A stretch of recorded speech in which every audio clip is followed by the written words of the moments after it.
days are cooler, nights are warmer, and I put the blame on you. Time moves slow, but my heart beats faster. When these eyes are looking right at you, right at you, you give me something to believe in, just what I needed. You're the closest. We got Biden and Trump. Period. That's it. We want Biden to step down. Who's we? Are you part of a coalition? I'm so frustrated by people. Are you talking for, who are you talking for, Clarence? I'm speaking for me. Oh, and okay. You want him to step down. So if he doesn't step down, are you not voting? Oh, I'm gonna vote for it. Okay, so let's deal with what we got in front of us, because he ain't going nowhere unless he goes somewhere. That's an act of God or whatever. You can pray about that if you want to. God help you on your soul. But yeah, we got a binary choice right now. It's a person that stumbles through his words, been stuttering his whole life. He's old as hell. He may have senior moments a lot. Who has a cabinet that I trust. I trust his cabinet. I trust that he has people in the EPA and the FDA and all of these different levers of government that we need to protect us, health and HUD and all of that. I trust that he has a cabinet, including a war chest, a war cabinet with Lloyd Austin and Blinken versus Trump, who's going to bring in every degenerate he can find, who's going to do what he wants to do because he wants to be a dictator. I don't get Joe Biden could be weekends at Bernie. In November, I'm casting a vote. You said you're casting a vote. Let's stop putting other things out there that ain't happening until it happens. And just you calling the show, wishing it to happen is not going to make it happen. I can't make it happen, even if you want it to happen. And I don't know that Kamala Harris, Vice President Kamala Harris, can't win. I don't know that for sure, because I also know people are fickle as F. I want to cuss so bad. You don't know how bad the F word is just, it's just swirling around in my mouth, but I know the baby's in the car. Fickle.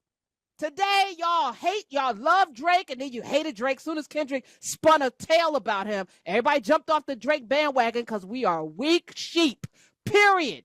I ain't never liked him, but I'm consistent in that. I don't really like too much of anybody. That said, watch what happens with the bandwagon, like in Iowa. There were civil rights leaders, Pam, that were Hillary all the way until Obama won Iowa. And these motherfucking cowardly ass, flip-flopping ass people who y'all still get behind jumped on the Obama bandwagon. Even the one that said he wanted to snip his balls jumped on the Obama with a Denzel tear at the damn inauguration. I'm like, this is y'all on some, really? This one? Okay. I've been watching this. So yeah, I think that to your caller's point, I'd like to point out that there is a great deal of theory as to what could happen and very little reality behind that, because the theory, again, the trick is not who's the candidate. The trick is who's going to vote for that person. And where we can say, even if we were to have consensus that we want to go from Joe, which we do not have, but even if we did, that is not at all the same thing as building consensus behind someone else.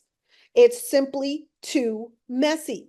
So yes, if Joe Biden were to step aside, how do you think they would fill that spot? Because remember, we have a process for nominating people, and most of those nominating processes are already over. There's only a handful of states that still have primaries to go. So who has delegates? Well, Joe has delegates and no one else. So what, he would release his delegates to someone else? Who? If he didn't release them to Kamala, guess who would be picked up?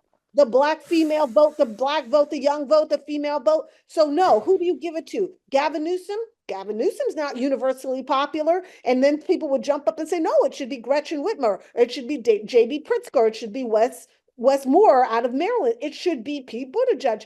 See, agreeing who you don't want is much easier than agreeing who you do want.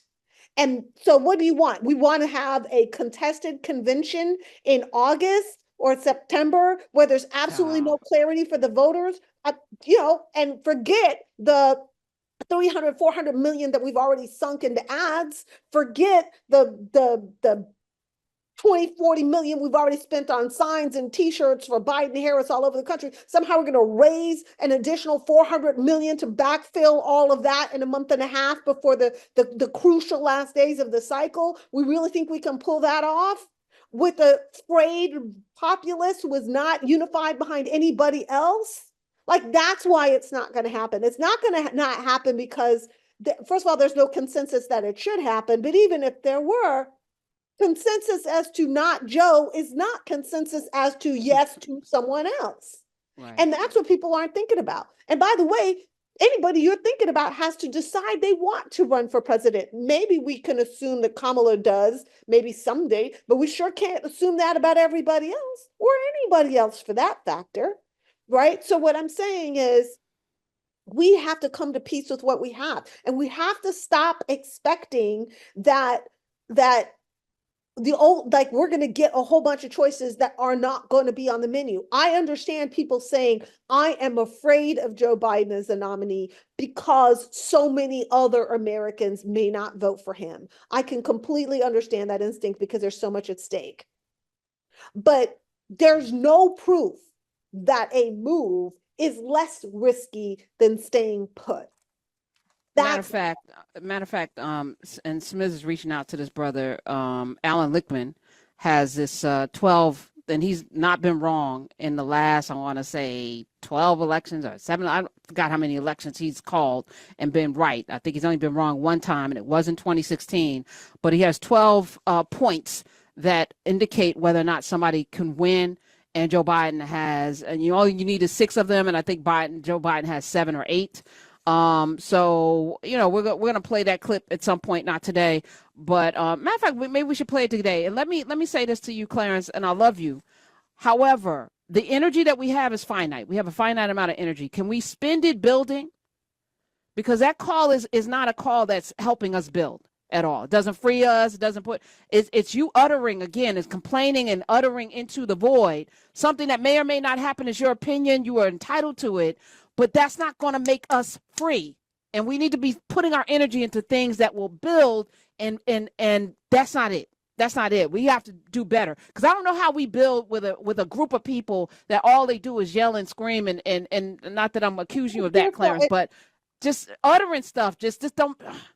I understand the fear, Karen. I do, because I live with it every day. Like, before this debate, I was like, okay, all Joe has to do is have a decent debate, and then we'll cruise through the summer. And then it was like, worst debate, and then the media immediately jumped on, for the good of the country, he should pull out. And I was like, the hell are you talking about? Where you didn't say for the good of the country that Trump should pull out after he was a convicted felon. Like, I used profanity when I was tweeting about that because I was that miffed about it. But I understand the fear because I have the fear, right? I have the fear. I have been not sleeping well because I have the fear. I have the fear because I understand completely what is around the pike. I understand what's in Project 2025. I understand what's not printed, but part of Project 2025. I understand the danger and the risk. I get it. I want a better everything. I want a better situation going into November.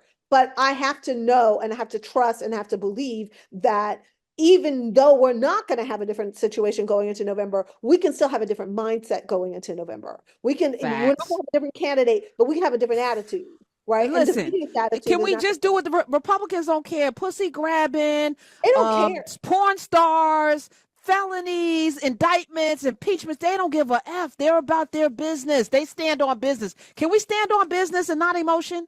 And as I'm getting emotional right now. It's okay to get emotional, but I just say get emotional in the right way and for the right reasons. And stressing doesn't get anything done. Although I am one prone to stress about things, it doesn't actually get anything done. Action gets things done. So if you're stressed about Joe Biden and you don't think he's a strong candidate, talk to the teenagers in your life and help them to understand what's at stake for them, regardless of whether Joe is their flavor or not. Right? Like, if you have to think new ways to move the people around you to vote, then think new ways. My way is bribery. I'm telling everybody right now, if there's a young person in my life that I can bribe to vote, I'm bribing them. I don't care that you don't like it. Listen, bribery. Listen, if Clarence Thomas and Alito and them could be bribed, we could bribe the people in our life. I like it. Hey, if my teenage niece wants a PS5 and I can get her to vote for who I want her to vote for, then I'm gonna give her a PS5. Now, I may have been willing to give her a PS5 anyway because she's my niece. Right. But that's beside the point. She don't need to know that. She doesn't need to know that. She doesn't Okay. need to know that. I'm saying by whatever means necessary. If you're not taking the time to make sure that all the seniors in your life have their voter registration set and their vote by mail ballot set, and you are the one going online to check all that stuff for them, then you're not playing the game right. Right? If you have not come up with the plan of where you're going to canvass in October, if you live in a red state, canvass in a red state. If you live in a blue state, canvass in a blue state. But if you live in a state that's so sure you know that the Dems are going to win, then make a plan to visit someplace that's a swing, right? Yes. I've made my plan. I am canvassing in Kansas City. That's where I'm going. I'm going to knock doors in Kansas City because I believe that if you canvass in Kansas City and St. Louis, you can turn Missouri blue. And if you turn Missouri blue, then we can hold on to the Senate. That's my theory, right? So that's why I'm doing what I'm doing. But I have a plan. What's your plan? Clarence, that's what it looks like. That's what that looks like. Oh, I love it. I love it. Pam Keith so is if you here. want to join me in canvassing for Lucas Kuntz and the Democrats in Missouri, then make a plan. My days are cooler, nights are warmer, and I put the blame on you. Time moves slow, but my heart beats faster. When these eyes are looking right at you, right at you. You give me something to believe in, just what I needed. You're the closest.